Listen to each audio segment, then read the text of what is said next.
So the last time we finished up with the mollusks, right? Scaphopoda. Start on that slide. What phylum are they in? They are in the mollusk. Got it. So that leads us then to the next phylum, which is the annelids. The annelids are the segmented worms. So there should be an immediate visible difference between these guys and the roundworms, the nematodes. These guys aren't smooth.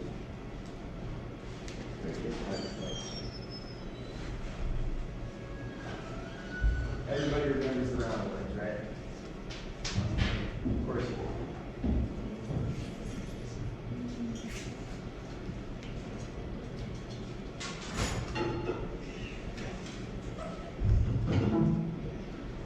Okay.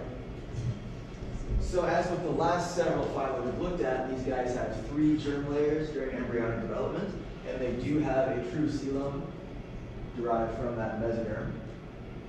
There's about 16,500 species in this phylum. So as we're going through all of these, when I'm giving you the numbers of species in each phylum, one thing you should be thinking about is how that sort of represents how successful this phylum's body plan or life strategy is. So when you look at something like the arthropods that have over 1 million species, clearly they have some characteristics that make them pretty good at diversifying and adapting to new habitats. When you look at something like the annelids that have only about 16,000 species, obviously these guys aren't as capable of colonizing new and different habitats.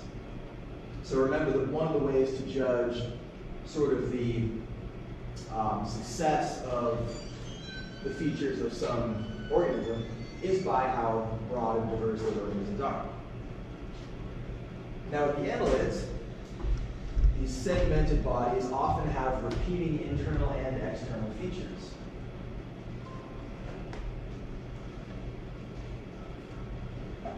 This is what an individual segment of the annelid looks like. So you have these 2 layers of muscle on the outside. You have blood vessels, you have an intestine that runs most of the length of the body. You have these nephridia, which we talked about in the, have we talked about nephridia yet? Okay, we haven't. Anyway, nephridia are a slightly more advanced structure for excretion of nitrogenous wastes. A little bit more advanced than what we saw in the flatworms, but still not quite as advanced as the human kidney. So the skin on these segmented worms is protected by a thin cuticle. This is not nearly as thick or as tough as the cuticle on the outside of roundworms. The place these guys have chitin is in these sort of hair-like extensions called, I've never heard that word said out loud, but I've always thought it was pronounced kete, but you won't have to say it out loud in the test, so it doesn't matter.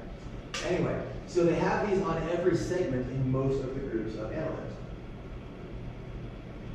They also have 2 layers of muscle, both circular and longitudinal. That sets them apart again from the roundworms. So you remember the roundworms only had longitudinal muscle, which meant they were only capable of kind of flailing around like a whip. But the circular muscle that these annelids have also allows them to contract their bodies laterally and move in that sort of wormy motion that we all associate with worms. Without circular muscle, you can't do that. So this gives them much more complex movement capabilities than you see in the roundworms. They also have a very well-developed, complete digestive system with specialized organs.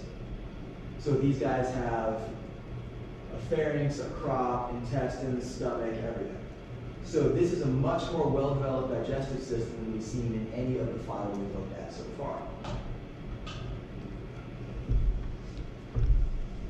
Everybody remembers what a complete digestive system means? 2 openings, 1 way. The incomplete digestive system has only 1 opening, therefore it must be 2 way. I personally prefer the complete digestive system. That way you don't have to poop out of your mouth. It's literally what it means. Anyway, they have a closed circulatory system. So that's again more advanced than a lot of the phyla we've been looking at so far. And they have multiple hearts. I think earthworms, for instance, usually have around 3 hearts. You guys remember what closed circulatory system means, right? Anyone? Nobody? Bueller? Yes, you got reference? Anyway, so closed circulatory system means you have blood vessels.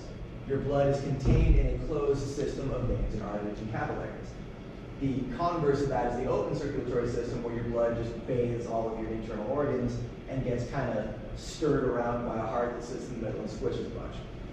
The closed circulatory system is much more efficient. They also have capillaries, which serve as individual tissues. So you have these large blood vessels running the length of the body, but because each individual cell needs to have relatively constant gas exchange, each cell must be supplied with blood. That's where capillaries come into. You guys know what capillaries are, right? Okay, I guess you should explain that too. Capillaries are incredibly tiny blood vessels. Some of them are so narrow that only one blood cell at a time can fit through. But these are structures necessary for supplying blood to each individual cell in the body. We have those too. It's like the ends of the blood cells? The ends of the blood Like the path, cells. like the pathway the blood goes through, like where the ends would be? Well, so imagine your major veins and arteries. They're fairly large and they run pretty linear throughout your body.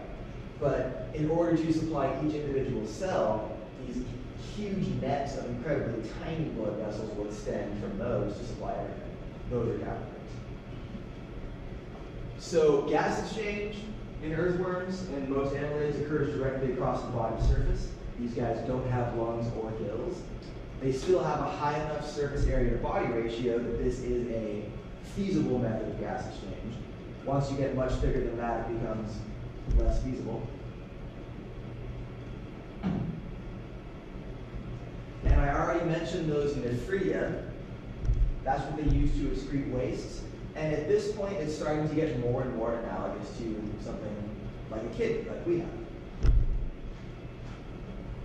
They also have a relatively well-developed nervous system that has 2 longitudinal ventral nerve cords that run the length of the body, which fuse at the head to form a ganglion. Hopefully everybody remembers what ganglion is, right? Can anyone define it for me? It's a cluster of nerves that acts like a brain. Yeah. It's a cluster of nerves that basically serves like an extremely simple brain. All right, any questions so far? We've got the basal ganglion, right? That's like a big large version. Yeah. I mean, Is there an evolutionary advantage or a necessity for why they have 3 hearts instead of just 1, or? everything that exists, for the most part, generally tends to exist due to the fact that at some point it did confer some evolutionary advantage. Part of that for these guys may be due to, I'm actually not sure. I'm not sure exactly what selective pressures might have given rise to that, so I probably shouldn't speculate. But it may be due to the fact that their narrow body size limits how big each individual heart can be. Maybe. I don't know. Anyway, so annelid diversity. There are 2 classes in the annelids. You have the Polychaeta and the Clitella. Polychaetes are a marine species. They're really weird-looking marine segmented worms, and they have legs, but their legs have no joints, which is why these guys don't fit into the arthropoda. The Clitella includes the earthworms and the leeches, the stuff that people would normally associate with segmented worms. I guess we don't have a picture of a polychaete here. That's an earthworm and a leech. All right, any questions on the annelids? We're not going to delve too deeply into diversity because it only has those 2 classes. Okay then, on to our next phylum. So the, sorry, It's fine. the second class It doesn't Tell it. have, yeah, no legs or anything, or? So, I mean, you've never seen an earthworm with legs, right? No, but those worms have legs? The polychaetes, yes. So, I'll pull up a picture of a polychaete just so you guys can see what I'm talking about. I probably should have put one in here to begin with. But the legs of a polychaete are somewhat analogous to the chaetae on the other annelids. These guys are nice and creepy looking. It's fun. Yeah, no joints in these legs. And they live in the ocean, usually in the mud. They're actually the favorite prey species of the fish I did my thesis research on in grad school, which is the only reason I know anything about it. All right, any other questions on the annelids? Okay, then on to our next phylum, the echinoderms. Anybody ever seen one of those before? I'd be surprised around here, but they're reasonably common where I'm from, back in Oregon. That is a sunstar. Very cool. Anyway, the name echinoderm basically comes from the Greek for spiny skin. If you know your Greek and Latin, a lot of these big biology words make a lot more sense. These guys also are triple elastic. They are also eucoelomates. And there's about 7,000 species in the echinoderms. All of them are marine. There are no terrestrial or freshwater species in this entire phylum. Now this includes the sea stars, the sun stars also obviously. It includes sea cucumbers, sea urchins, which are really cool, sand dollars, and brittle stars. Has anyone here ever seen a sand dollar? Ever seen a live one? It's kind of funny, they look like a hairy version of a dead one. I do have a picture here. Anyway, so, echinoderms. These are a surprisingly close relative of ours. It's not something you would guess from looking at them. But when classified by developmental biology, they're actually quite close to us. So there's only 4 phyla that make up the deuterostomes. We're one, and echinoderms are another. So that already puts us in a relatively exclusive plane. You guys remember what deuterostomes are, right? Who can tell me what deuterostomes are? Who's on the quiz? You can't have forgotten this already. No, they're not the same. What's that? No, Yeah, what does that mean? The mouth's not in the back, my mouth's not in my back. They develop the. Yes, the mouth develops second during embryonic development. So that blastocore that develops during the early stage of embryonic development becomes the opposite end of our digestive system rather than the mouth. Now, another thing they have in common with us is they are technically bilaterians. That is the clade that has bilateral symmetry. But wait, you say, that thing has radial symmetry. So this is the exception that I hinted at much earlier in this unit, where I talked about how everything we were going to look at from this point is bilaterally symmetrical, except for one sort of exception. So this is that exception. In this case, bilateral symmetry has been lost as an evolutionary development in the adult stage. In their larval stage, though, they are still bilaterally symmetrical. That larva just develops into a radially symmetrical adult. Cool stuff. They also have some really interesting physiology. They have several organs and systems that are not found in any other phylum of animals. One of them is the water vascular system. So I've talked about open and closed circulatory systems already. We've seen a few different phyla that have each of those. These guys have something a little bit different, something called the water vascular system. And it's modified from a portion of their coelom. And basically what this water vascular system does is it uses water instead of blood to circulate gases and nutrients, which is pretty wild, right? Nothing else does this. It's only seen in the echinoderms. So in this water vascular system, you have all of these canals that run throughout the body and transport your nutrients, transport your gases, dissolved in water rather than being dissolved in blood. You have the central ring canal that controls a lot of the pressure. Now, in addition to transporting nutrients and gases, also should mention that there's this organ here at the top of the sea star called the madrepore, and that's what regulates intake of water into the water vascular system to regulate pressure. Now, in addition to circulating everything, it also controls these tiny tube feet using hydrostatic pressure. Tube feet are tiny structures on the bottom of a sea star that have little suckers on them. They can each be moved independently, and using those, sea stars can actually walk. I think I already showed you guys a video of sea stars moving earlier this semester, right? If I didn't, I'm going to do it now. Because people tend to think of sea stars as sessile organisms that aren't capable of locomotion. Now, they may not be able to move particularly fast, at least by our standards, but by standards of intertidal invertebrates, they actually are quite fast.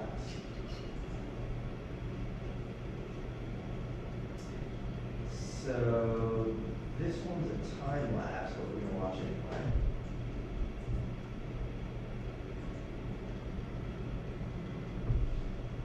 These guys are fairly effective predators in the intertidal zone. The life and death dramas of sea stars unfold before our very eyes, but so slowly we don't recognize them. Even when they appear to be frozen in time, they are fighting hard to survive. But speed up the action, and you can see how the whiff of a few tantalizing molecules sends a wave of excitement through the sea star community.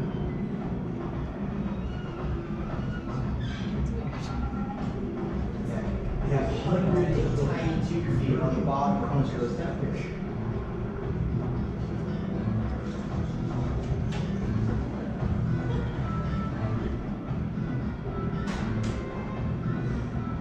Like vultures of the sea, they fight for a share of the gruesome prize.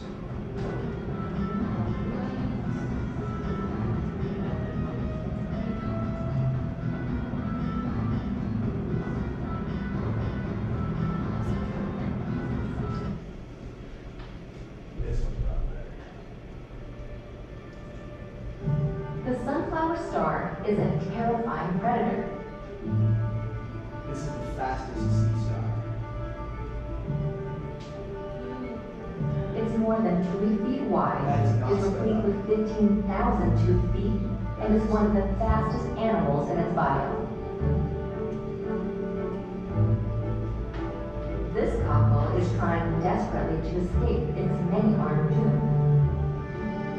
They have 2 feet. The sunflower sea star is capable of moving up to 200 feet an hour. More than enough to overcome the cockle.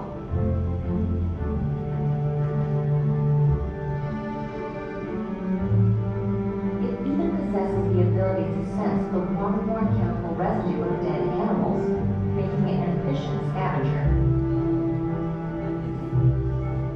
And And when clams other can breathe in predators, nature. such as this crab, target the sea star, it can detach an arm and make a getaway.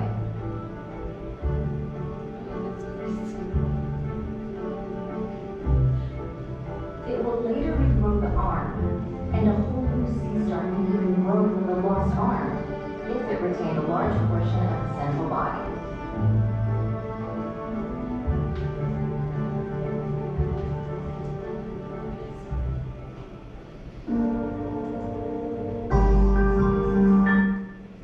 Anyway, there are sea stars doing their thing. So those 2 feet that can be used for walking can also obviously be used for grasping onto things. Anyone ever try to pull a sea star off a rock in the tide pools? It's kind of hard, isn't it? Those 2 feet can really hold on. They can also grasp onto prey. So one of the many things that sea stars prey on in the intertidal zone are bivalves like mussels, clams, stuff like that. They can actually use those 2 feet to grab onto each half of the shell and actually rip those guys open. So that's how they can actually eat some animals like that.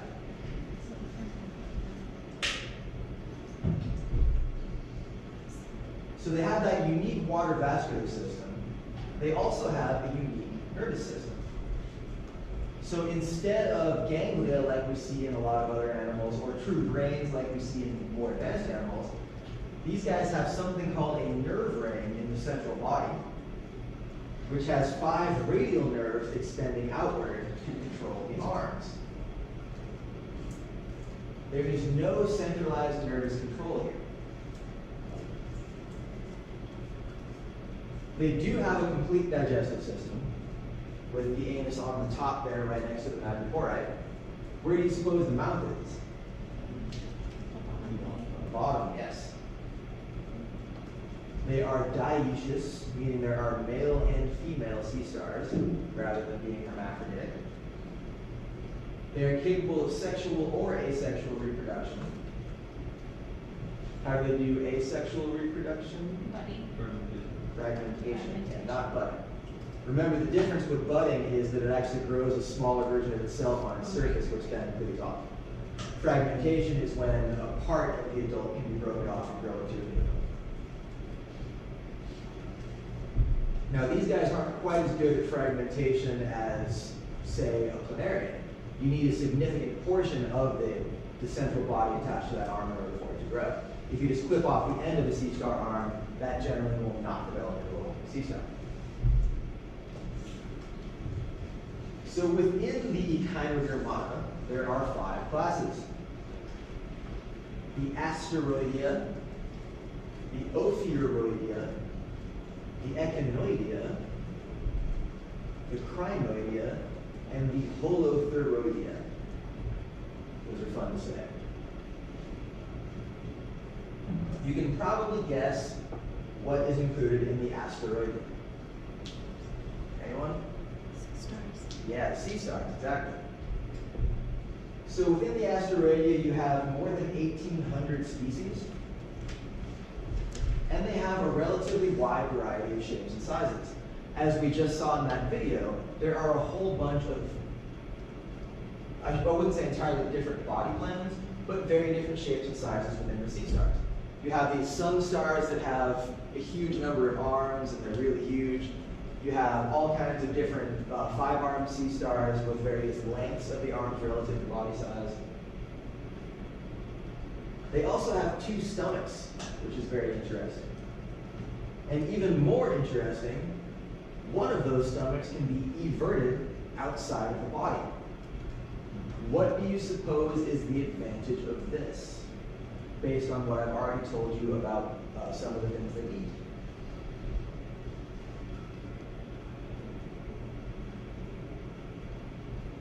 Anybody here like?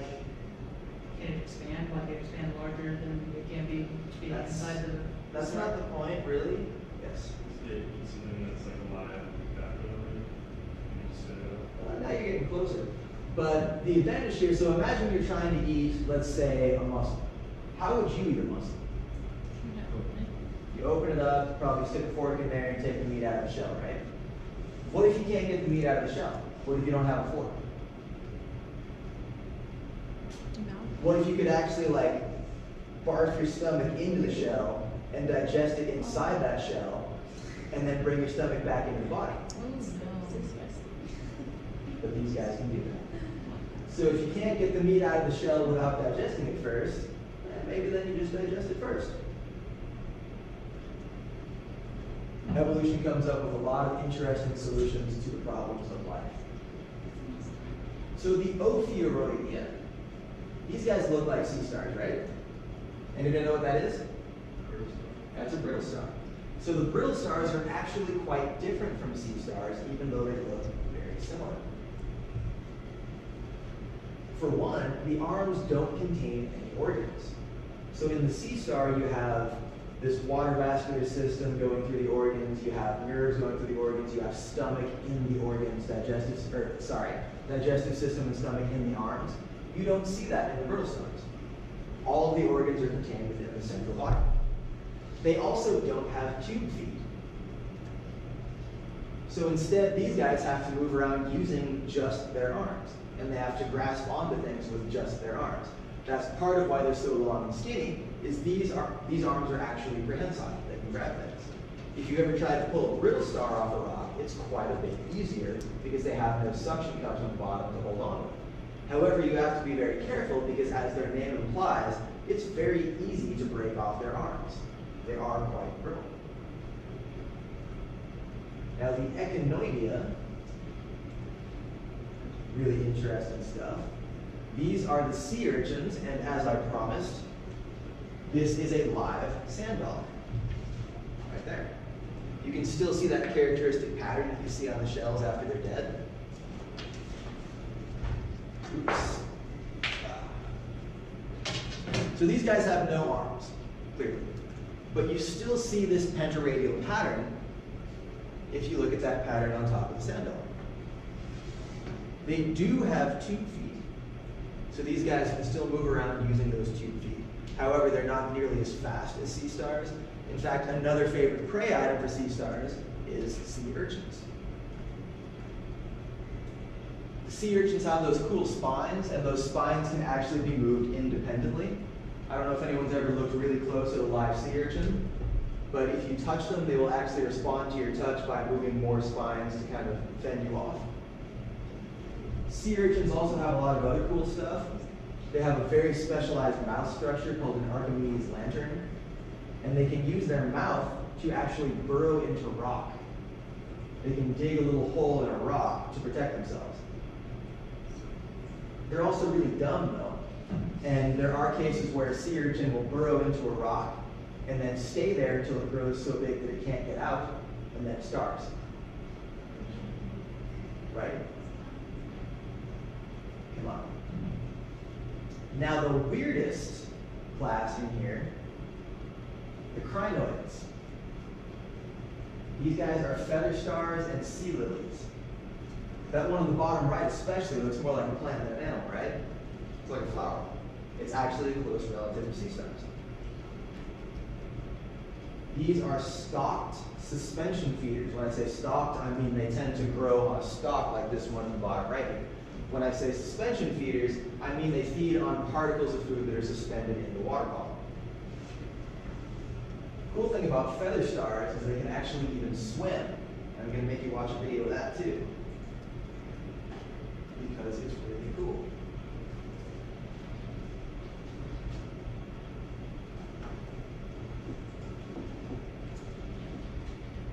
I should probably just figure out how to put videos in my PowerPoints.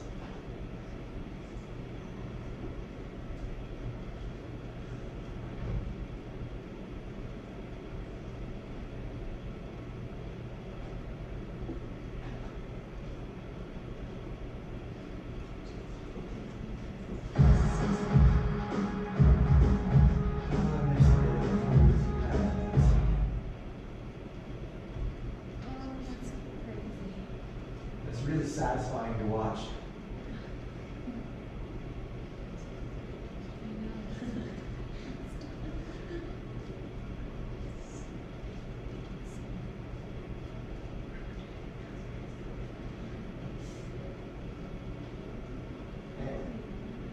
That's feather stars.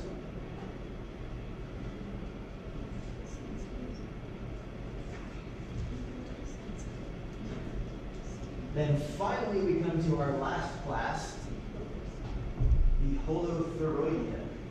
These are the sea cucumbers. These are soft-bodied echinoderms. So most of the other ones tend to have a very tough outer skin. These guys still have a rough skin, but they're not nearly as hard. Also, clearly they have no arms, but they do still have 2 feet on their underside that they used to move with. And they also have specialized 2 feet around their mouth that have been modified into feeding tentacles. All right, do we have any questions on the echinoderms? Pretty cool stuff, right? Nature is wild. All right, on then to the chordates. This is the last phylum we'll be looking at. This is also the phylum that we belong to. Now within the chordata, we have about 65,000 species. And the vast majority of those are contained in the subphylum Vertebrata, including us. What do you suppose the defining characteristic of the Vertebrata is? Vertebrate spine. Yeah, they have a vertebral column right there in the name. So some people tend to confuse chordata and vertebrata. They're not necessarily interchangeable, although most of the chordates are also vertebrates, but not all. The only thing that all chordates share is these four characteristics. A notochord, a dorsal hollow nerve cord, pharyngeal slits, sometimes called pharyngeal gill slits, and a post-anal tail. All members of the chordata possess all four of these during at least some part of their life cycle.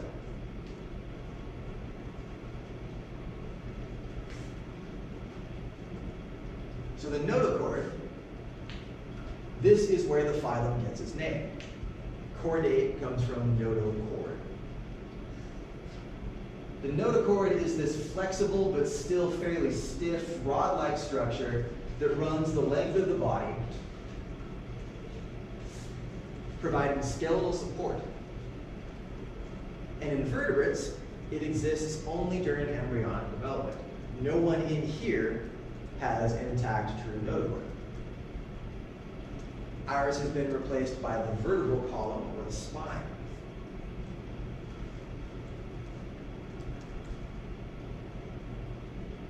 It comes up during like our embryonic phases. Yes. So several of these characteristics in many of the species will only exist during embryonic development. A lot of them are lost in the adult phase.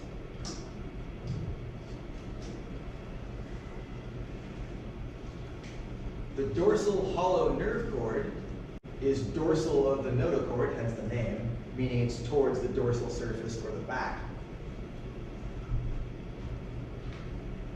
And is unique among other animal phyla because most of them have solid nerve cords. We have a hollow one.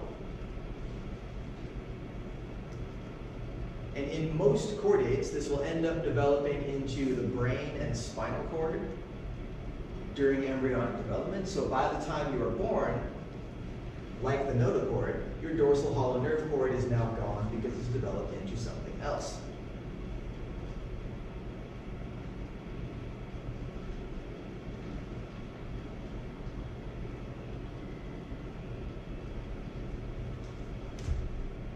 The pharyngeal slits are openings in the pharynx. You guys know what pharynx is?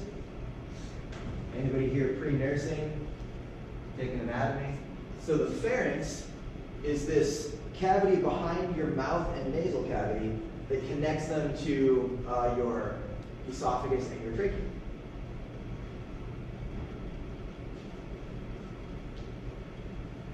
Now this serves wildly different purposes depending on which type of chordate we're talking about. So in fish, the pharyngeal slits get modified into gill supports. And if it happens to be a fish with a jaw, then it also gets modified into jaw supports. In tetrapods, which are animals with 4 legs or 4 limbs, including us, it gets modified into components of the ear and the tonsils. Anyone here still have their tonsils? I had mine out when I was pretty young. That's an example of a vestigial structure, which is something that we consider to be an evolutionary holdover that serves no purpose anymore, like wisdom teeth or the appendix.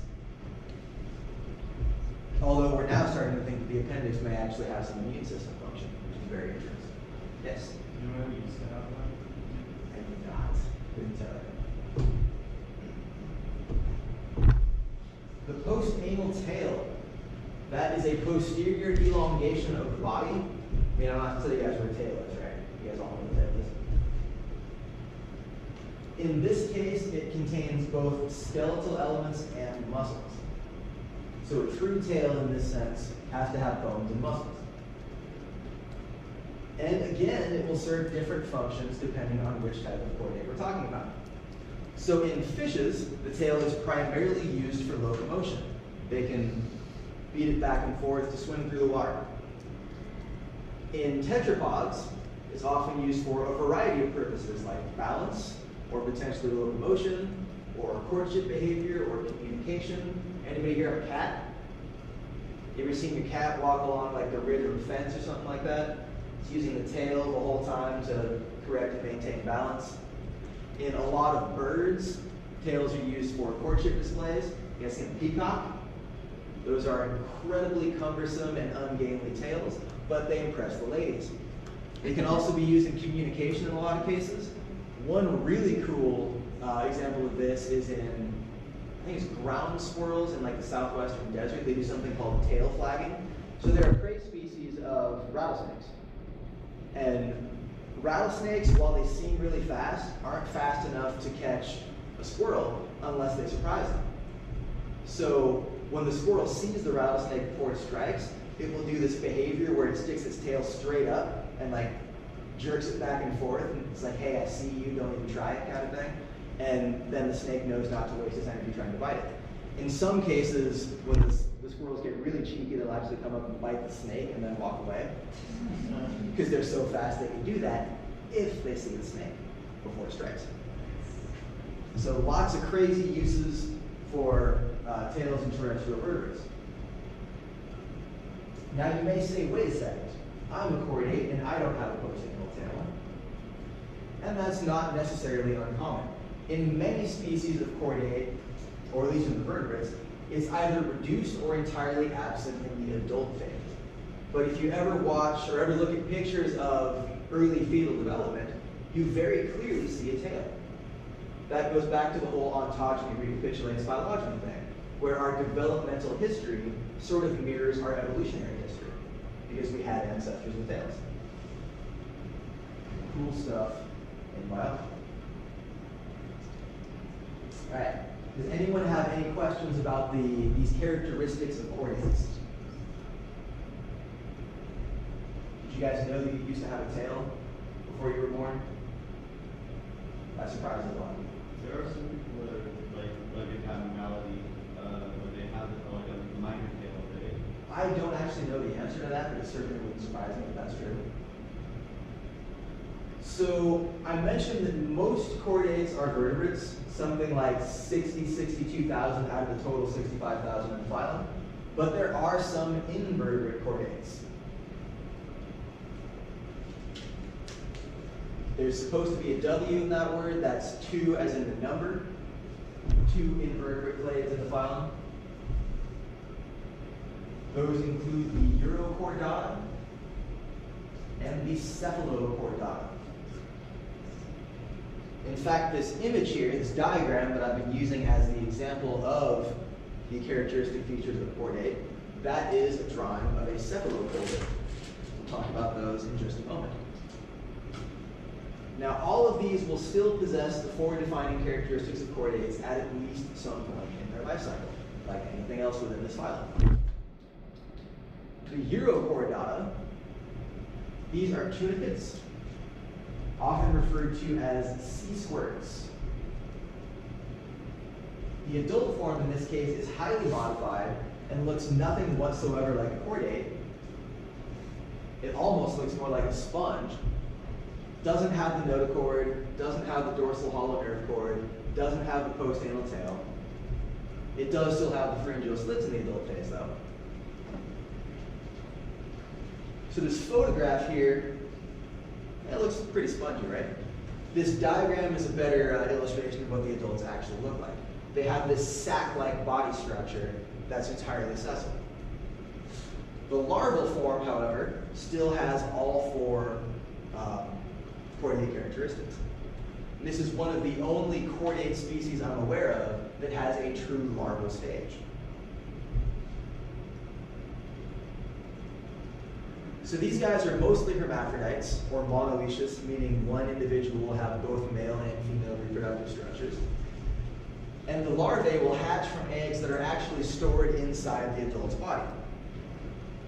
Then these little tadpole-looking things come out, and they'll swim around for a few days before finding a nice spot to settle, usually somewhere dark on the surface of a rock. Once they settle, they develop into adults, and they never move again. They stick to that spot for the rest of their lives, and they are suspension feeders like those crinoids, meaning that they feed on particles of organic matter suspended in the water column.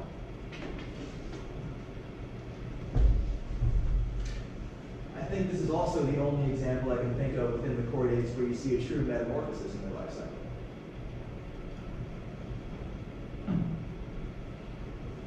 So then the other clade within the invertebrate chordates are cephalochordata. These guys are lancelets because they're shaped sort of like the blade of a lance. Now the interesting thing about these guys is they possess all four of the chordate characteristics in their adult form, which is why they're commonly used as the example chordate, because they have such a simple structure, but still display all of those characteristics. Here you see your notochord, your dorsal hollow nerve cord behind it, you have your pharyngeal slits, and in the back you have your postanal tail.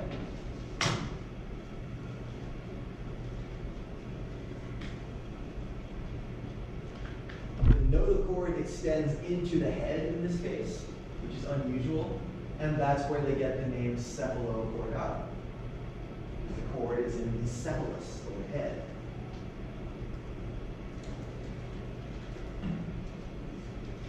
All right, that's as deep as we're going into the invertebrate chordate. Does anyone have any questions on those? Okay. Then on to the vertebrates. Now this is what most people think of when they hear the word animal. If you go out onto the street and mention the word animal to anybody walking by, the first thing they're going to picture, I guarantee it, is going to be a vertebrate. There's more than 62,000 identified species in the subclass Invertebrata. So clearly, it's relatively successful. Many of those are now extinct, though. Who can name an extinct lineage of vertebrates? Yeah, dinosaurs are a great example. So those guys were vertebrates too, very large ones. The largest terrestrial animals the Earth has ever seen. You guys know the largest animal, period, ever to exist? Blue whale. Yeah, the blue whale. It's pretty cool to think that we are currently sharing the planet with the largest animal that has ever existed. If you haven't seen the blue whale, they are awesome. Now the vertebrates can be further divided into four main groups, and these divisions are currently up for a lot of debate. A lot of people will tell you otherwise, and they're not necessarily wrong. This is more traditional though. So we have the fishes, the amphibians, the birds and reptiles, and the mammals. Some people will still separate birds and reptiles. That's even more traditional, but recent data suggests that that's becoming less and less accurate.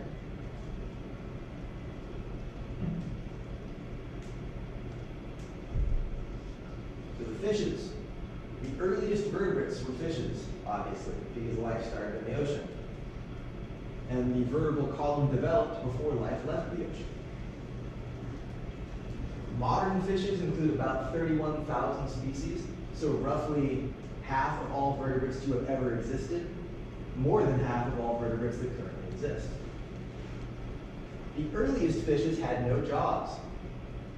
We call those the jawless fishes, or the agnathostomes.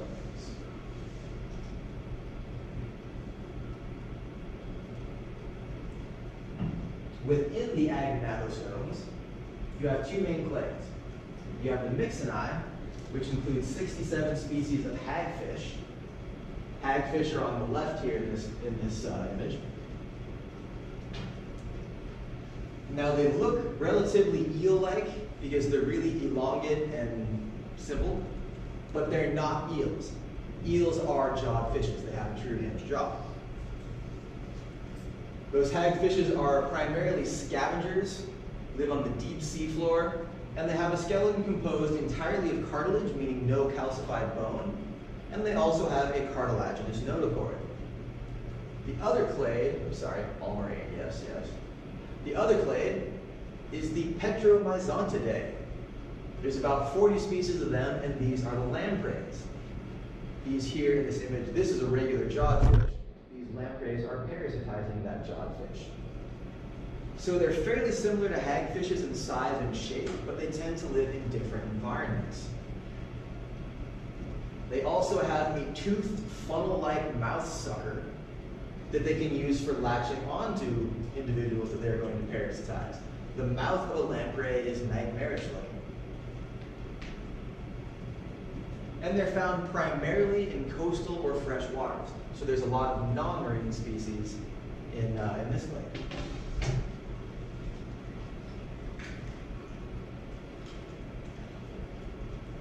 The mouth of a lamprey, any Star Wars fans in here? The mouth of a lamprey kind of looks like the mouth of a sarlacc.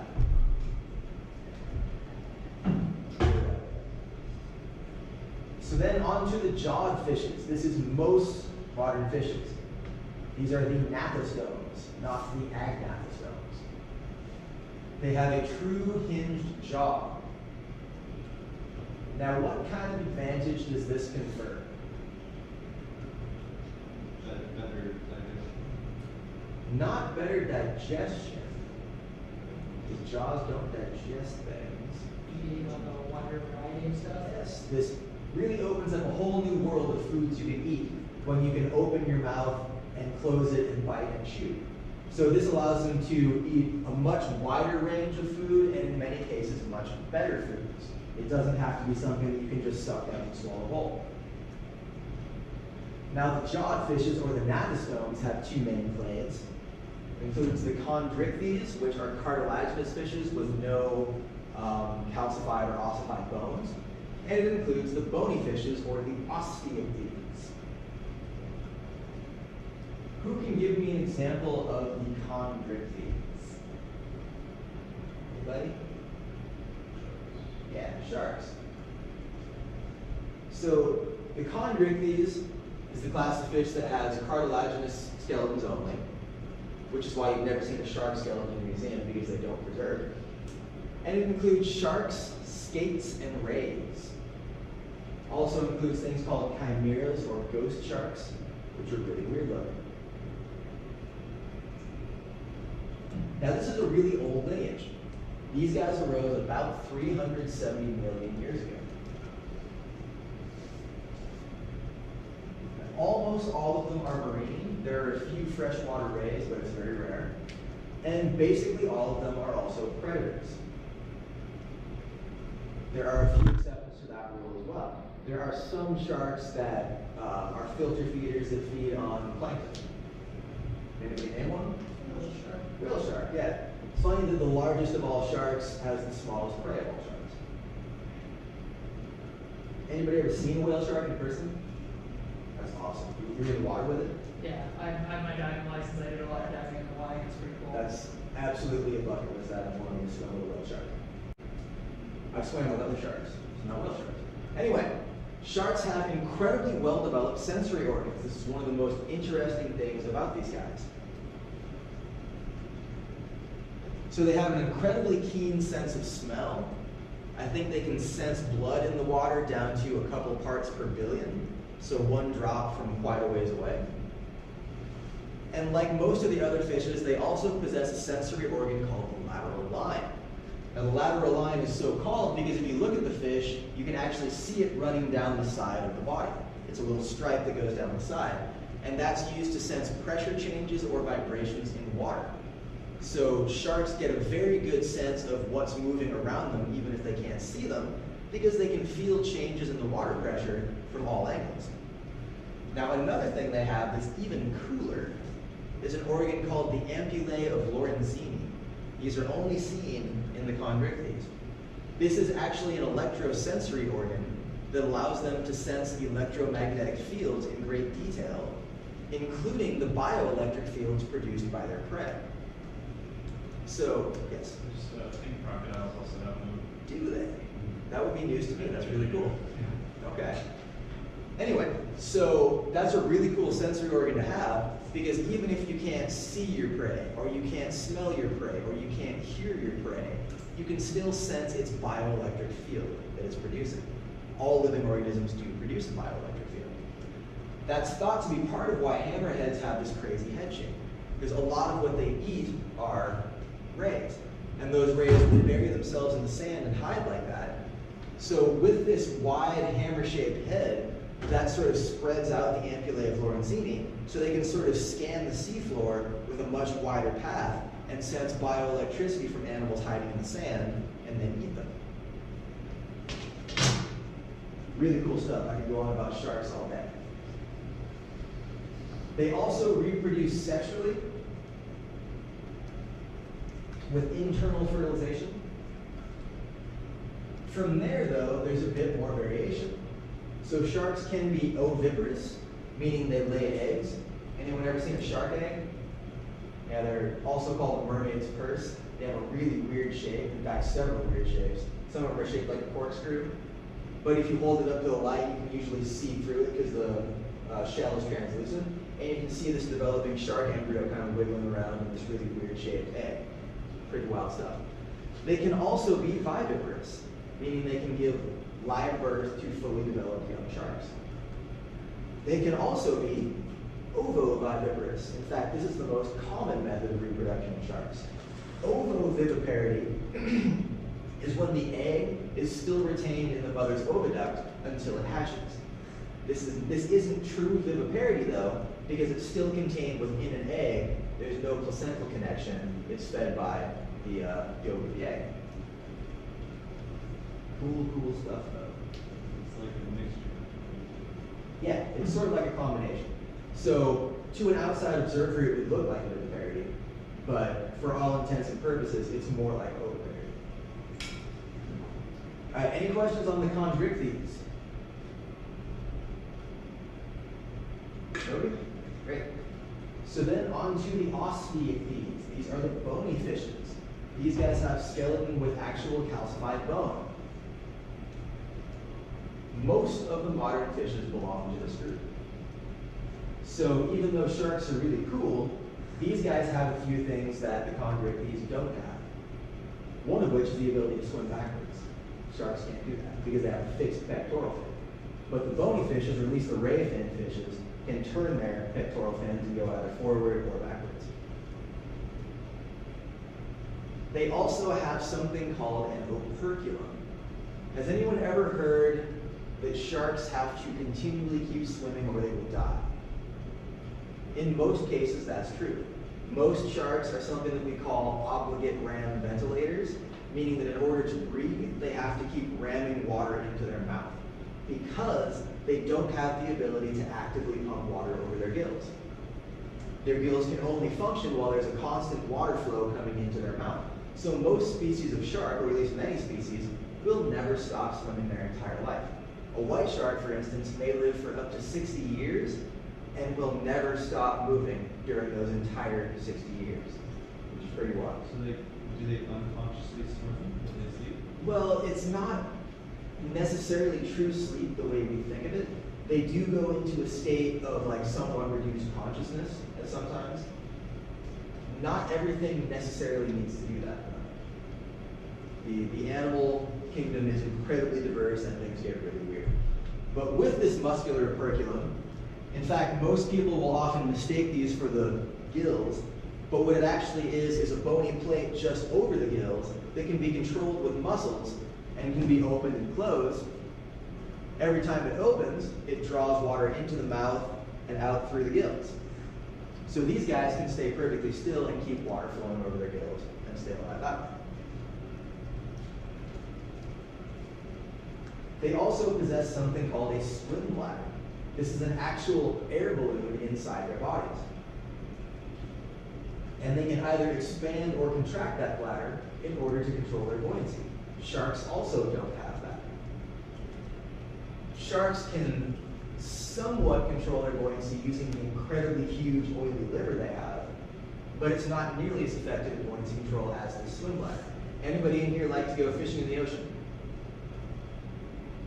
Nobody. Okay, so I'll just tell you then. If you catch a rockfish tend to live along the seafloor in oftentimes coastal waters, but they may be 200 feet down. Now rockfish don't move up and down in the water column very much, so their swim bladders are used a lot less. Now if you hook one and yank it up to the surface really fast, all that gas expands and the eyes will be like popped out like a cartoon, and sometimes the entire stomach will be pushed out through the mouth because the swim bladder expands so fast that there's no more room in the body for the organs. So if you do decide to go deep, or not deep sea fishing, but ocean fishing, and you do catch a rockfish, you have to forcefully descend it back down to depth if you want to release it. If you just throw it back in the water, it won't be able to compress the swim bladder, won't be able to swim down, and it will just sort of flutter around on the surface until it dies or something eats it. But if you actually forcefully push it down to depth and recompress that swim bladder, usually they turn out to be just fine afterwards. The lab I did my master's in actually did a lot of studies on this. Really interesting stuff. Now within the Osteocles, we have two different divisions here.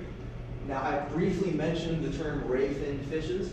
Those are the Actinopterygii, and that includes most of the Osteocles. The other lineage within the Osteocles is something called the Sarcopterygii, which is the lobe-finned fishes. That's this guy. Anybody know what kind of fish that is?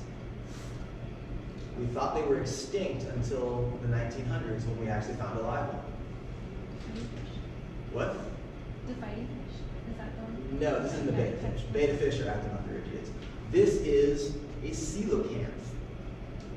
So when I say lobe-finned fishes, you can sort of tell in this image how the fins here are kind of like fat, bony lobes that almost look like a fist, as opposed to the really fine rayed fins of this guy. Speaking of this guy, anybody know what that is? That is not a trout. It is a Chinook salmon. And it's actually a male Chinook in his mating coloration. Fish are kind of my thing. Yeah, everybody loves salmon. And swordfish. I try not to eat swordfish, but it is also delicious. Anyway, any questions on the fishes at all before I move on to the amphibians? Yes, I can talk fish all day. Where are the coelacanths still alive? Where they found such a big I want to say they found the first live specimen known to science in Africa, in very deep water. Most of the things that we are recently discovering tend to be in quite deep water. No one even knows how many undiscovered deep sea species there are. It's really cool. I don't remember what the exact depth is, but once you get to a certain depth of the ocean, we have explored the moon more extensively than we have the ocean. All right, anything else on fish?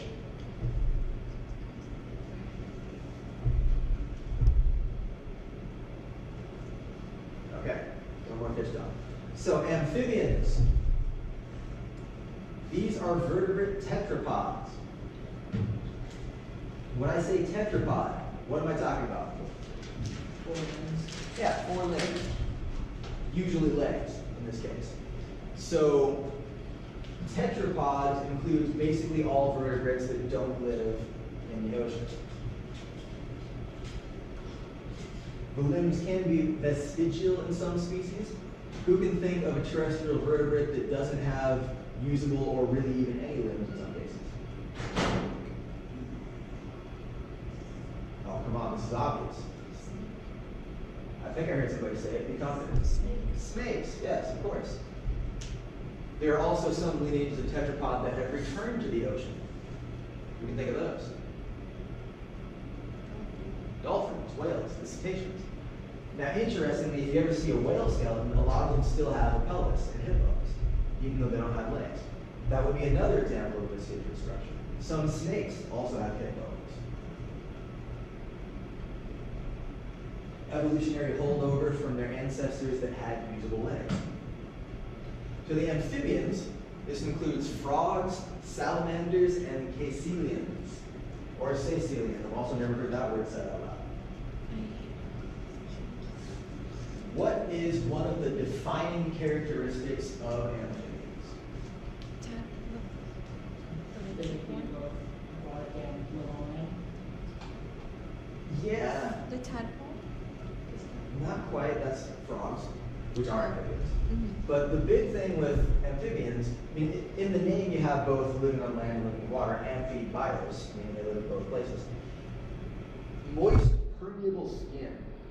So all amphibians have a very thin, very soft, very moist skin, which is part of why they have to stay near water, because otherwise they will dry out really quickly. So what possible advantage could this have?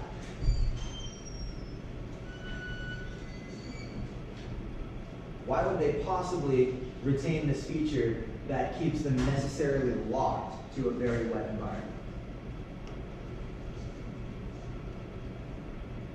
It has to do with that permeability. So this really moist, permeable skin allows for something called cutaneous respiration, which literally means breathing through your skin. Did anyone here have to dissect a frog in high school? How well do you remember that? I don't remember a little bit. Did you find his lungs? No, I don't remember that. Okay. That was Well, like 11 years ago. yeah. If you dissect a frog, its lungs are incredibly tiny in relation to the rest of its body compared to ours. That's because roughly half of their respiration occurs through the skin. So they have these tiny little lungs because they don't need big lungs. Before I move on there. The downside of that, obviously, as I mentioned, is these guys have to stay wet, otherwise they dry out really, really fast. They also need water to lay their eggs in, because their eggs can also dry out quite rapidly. And in the case of frogs, you have those tadpoles. So they have this larval phase after hatching where they are entirely aquatic and actually have gills instead of lungs. Which is pretty wild, right? Then when they metamorphose into adults, they grow these lungs so they can become air breathers. Okay, anybody have any questions on the amphibians? Yes? How's it an advantage to be for your skin? They just don't use big lungs. So like less energy consumption. Not necessarily energy consumption, but just less investment in general in lungs. You have more room for other stuff. You don't have to put this investment into building big lungs. Now, the argument could be made that overall it's still a disadvantage because you see relatively few species of amphibians compared to the other tetrapods. But it still allows them to be a somewhat dominant species in the habitats they occupy. That's something that should be constantly, going through your minds while we're going through all this diversity of animals. Is like, what's the advantage of this? Why did that evolve? What does that allow them to do? The overarching theme in biological diversity is natural selection, evolution. All this diversity arose due to natural selection creating new and different species to occupy specific niches or new environments. Does that make sense? Yeah, keep that in mind while we're going through all this. So on to the reptiles then. Reptiles are similar to amphibians in many ways, but they have developed a thick, tough, scaly skin that prevents water loss.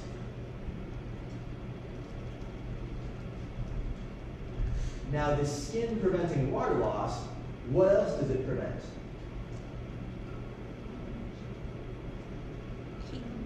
It prevents that cutaneous respiration. So now we see much more prominent lungs in the reptilian lineage.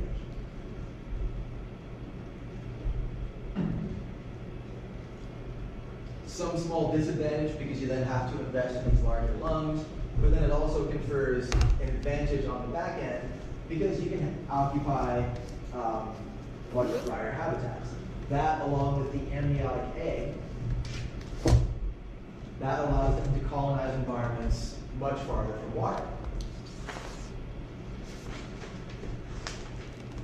So their eggs can be laid in dry environments and won't dry out. Now the reptiles are a fairly diverse lineage. This includes crocodiles, includes alligators, tuataras, snakes, lizards, turtles, tortoises, and quite a few more than that, obviously. And they tend to occupy somewhat diverse habitats. They usually tend to be more common in warm, dry places because these guys don't need a whole lot of water. In fact, when they excrete nitrogenous waste, which is where we waste most of our water through liquid urine, these guys pee out this really thick uric paste. Yeah, saves a lot of water. So that's another common theme you see with organisms that live in really dry, or not organisms in general, but animals, specifically vertebrate animals that live in really hot, dry places. Like, who's heard of the kangaroo rat? Have you guys heard that the kangaroo rat can go its whole life without drinking a drop of water? Well, they basically can, because they pee dust. These guys are really good at conserving water. And the limiting factor for that is just how concentrated of urine your kidneys can produce. For humans, it's about 17 parts per million, or 1.7% is all solids, which is why we can't drink seawater, because seawater is roughly double that concentration. For every liter of seawater you drink, you end up wasting an extra 350 milliliters of water to get rid of the extra salts you just swallowed.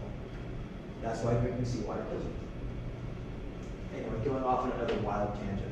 But like I said, these guys colonize fairly diverse environments. You have a lot of them in hot, dry deserts, but you also see them in tropical swamps with the alligators and crocodiles. You also see them in the ocean. What's an example of a marine reptile? Sea turtles, yeah. Interesting thing about sea turtles, though, is they still have to come back to dry land to lay their eggs. All right, any questions on reptiles? Okay, on to the birds. Now, recently we're discovering that these guys probably should be included in the same group as the reptiles. And in many phylogenetic trees you see now, they are included together in a group called the Sauropsids. We basically include them all as descendants of dinosaurs. But the birds do still have a lot of characteristics that differentiate them from the reptiles. Who can name one? Antelopes. Yeah. Oh, I thought that was going to come up next. Anyway, so they have feathers. Yes, that's correct. But they are also homeothermic. Have you guys heard that term? I think you probably heard it from me, whether or not you remember. But you've definitely heard a less accurate, grossly oversimplified analog of that term, which is warm-blooded. So people talk about animals being either warm-blooded or cold-blooded. That is entirely dumb, because lizards are cold-blooded, right? Yeah, of course they are, if you talk to people who don't know biology. But let's say we've got a rattlesnake in the desert in Arizona on a day when it's 119 degrees. What's going to be the temperature of that rattlesnake's blood? 119 degrees. That's not very cold. So the correct terms, I mean, you'll also see endothermic and ectothermic, which is slightly more accurate. Endothermic meaning internally regulated temperature, ectothermic meaning externally regulated. The most accurate terms are homeothermic, which means maintaining a constant body temperature, and poikilothermic, which basically means variable body temperature. So birds are homeothermic. No matter what temperature the air is, they maintain their body temperature roughly the same, just like we do. That separates them from reptiles, which are poikilotherms, externally regulated body temperature. Now, to say that it's externally regulated doesn't mean they have no control over it. There's something called behavioral thermoregulation, where you can, even if you can't control your body temperature internally, you can use environmental factors to your advantage to control it. Like if a lizard wants to warm up, it can go sit on a hot rock in the sun. If it wants to cool down, it can go in the shade. It can also, use its tail to give off a lot of body heat if it wants to cool down. I'm going way too far into this. Sorry, feathers. Yeah, yes, that's another feature birds have that reptiles do not. Speaking of birds, does anybody know what that is? I'm about to make you watch another video. That is the kakapo, which is one of my favorite birds in the world. They are entirely flightless. They live in New Zealand, and they're incredibly cool.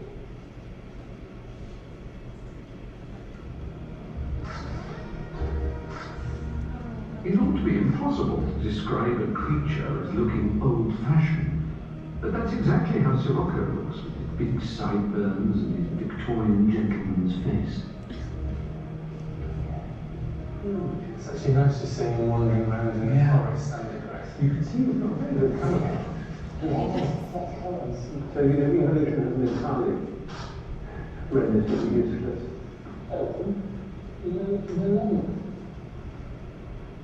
A typical male, Sirocco is clearly only interested in one thing. Oh, look at that. God, he's got sharp claws. He's trying to make it back. He's getting a bit frisky. He's actually attempting a sort of mating with you. He is. Oh my goodness. Oh, what? You must be look, he's so happy.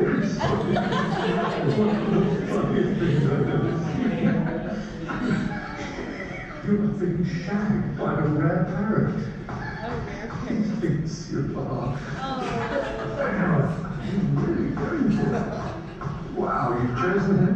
Is it actually you were in pain? Okay. That's all right. Oh, his neck is covered. All right? He's fine. That's really sharp. Yeah.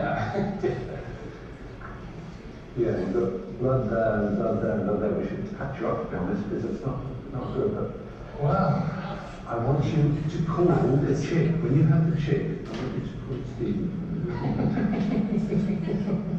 I'm not sure that's insane. But definitely you've seen the television first. You've seen Carl Dean, who was devoted his. Anyway, that's cotton. Really interesting birds. So in addition to homeothermy and feathers, there are other features that set birds apart from the rest of the sauropsids or the reptiles. Can anyone name another one? Yes. Hollow bones. Very good. They have hollow bones. Did you know that already, or did you actually read the book?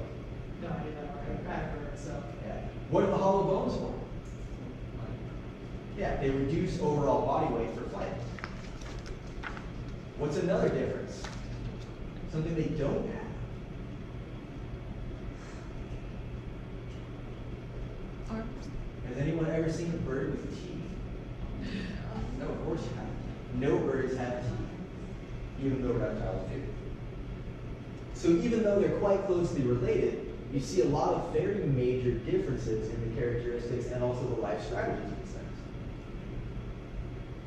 All right, does anyone have any questions on the reptiles or the birds? Nobody? Okay. Then on to our final phylum we'll be looking at, the mammals. This is the one we're in. So the defining characteristic of mammals is that they have mammary glands, which are glands that produce milk. That's what our phylum is actually named after.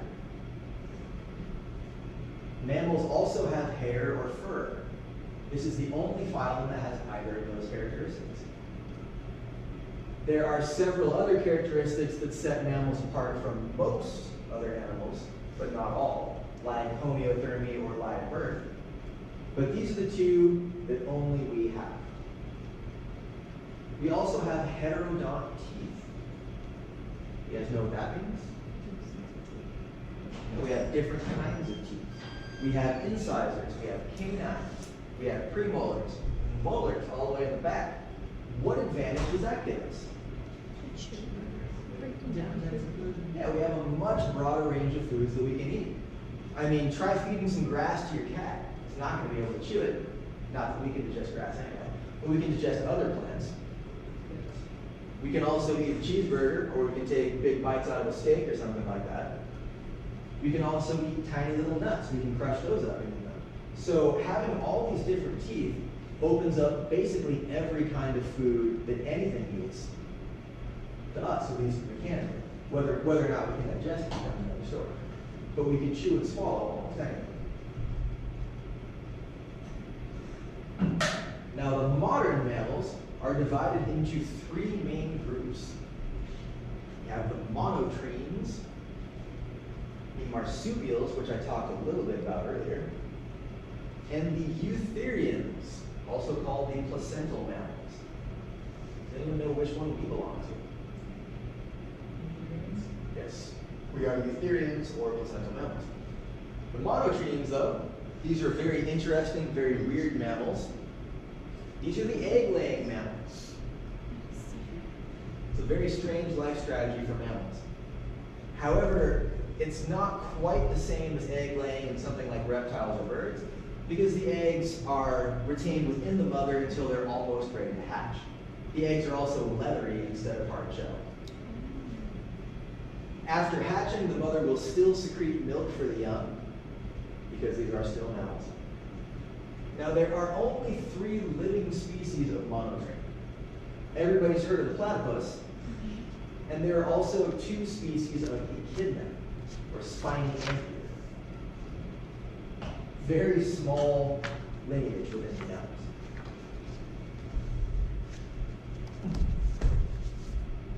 On to the marsupials. I showed you guys that video of the kangaroo joey being born, and it looked like it was only half formed, right?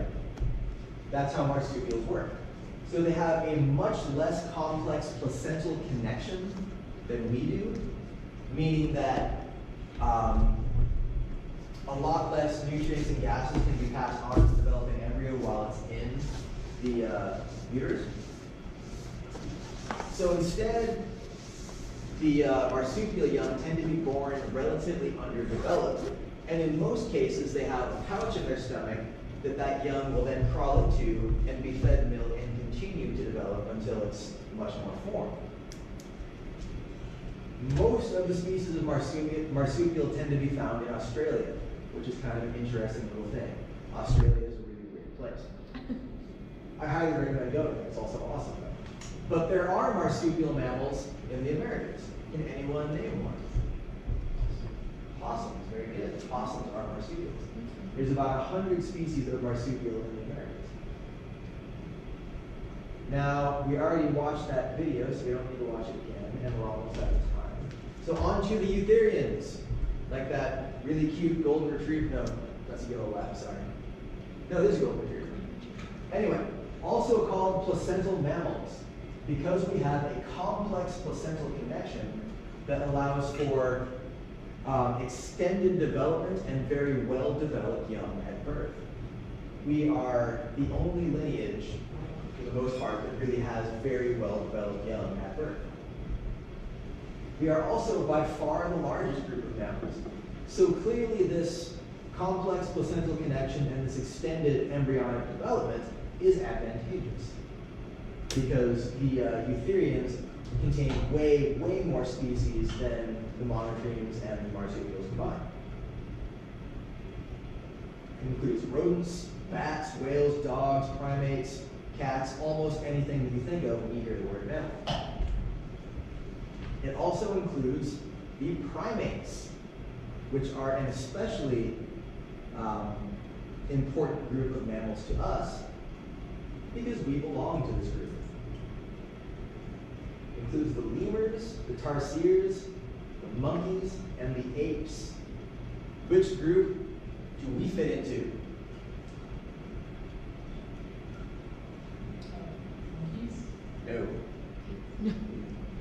The apes. We are one of the great apes. Us, the chimps, the gorillas, the bonobos. We are apes. And there's a number of major adaptations in the primate lineage that set them apart from basically all the other animals. Some of these are extremely important. One of which is a rotating shoulder joint. Our history of swinging around in tree branches allows us to do this. No other animals can do this. Dogs and cats can't do that. It becomes very important in the usage of tools and a whole bunch of other purposes. We also have opposable thumbs, speaking of tool usage. We are the only lineage of animal that can do this. Nothing else can do that. That opposable thumb is extremely important. We also have something called stereoscopic vision. Does anyone know what that means?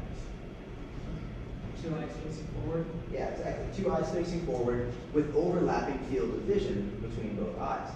What advantage does that give you? Perception? Not better depth perception, it gives you depth perception, period. If the field of vision of your eyes don't overlap, you have no depth perception. Try closing one of your eyes and try to judge how far away anything is. Everything looks totally flat.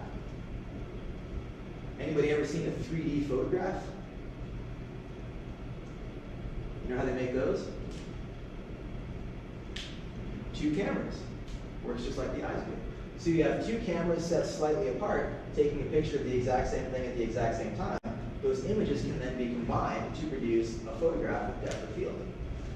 Very cool stuff. What's another thing that primates have that sets them apart from other animals?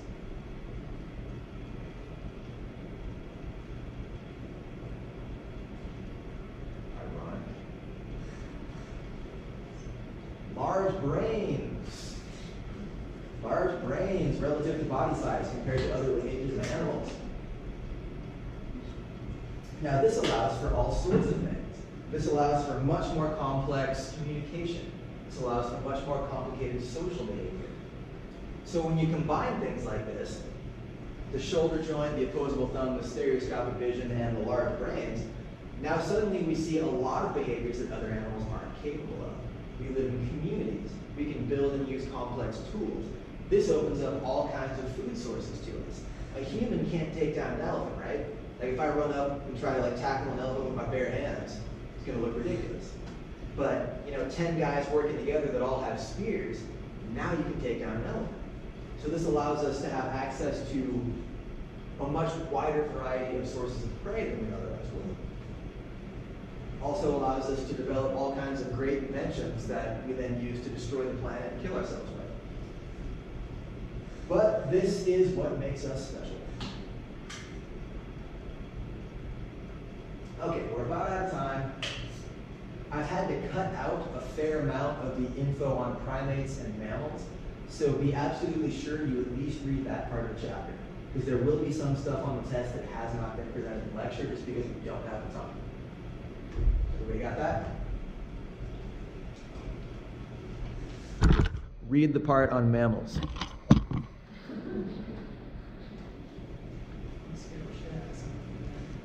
And primates. Okay, any questions before I let you guys go? Remember, there will be a quiz on Tuesday. There will be a quiz on Tuesday. And it's going to cover the stuff we've done since the last quiz, which is basically just the second half of this chapter, because this chapter is enormous. All right. Anybody have any questions? Yes? Yeah, so the quiz going to come, you said that do the additional rating on primates and stuff, will the quiz also incorporate that on as well, or just? The quiz will probably just start with that. Okay. But the exam will feature things that I didn't mention.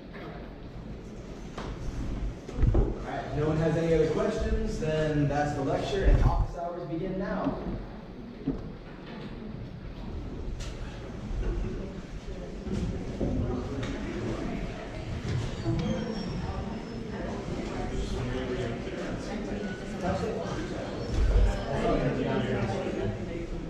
It was technically biology, because they don't have a marine biology back program, but it was great. Any like study specialties or So I was in the shark lab. Well, the Galapagos, that was researching when I was undergrad. But in grad school, I was in the shark lab because I used to think that I wanted to do shark research.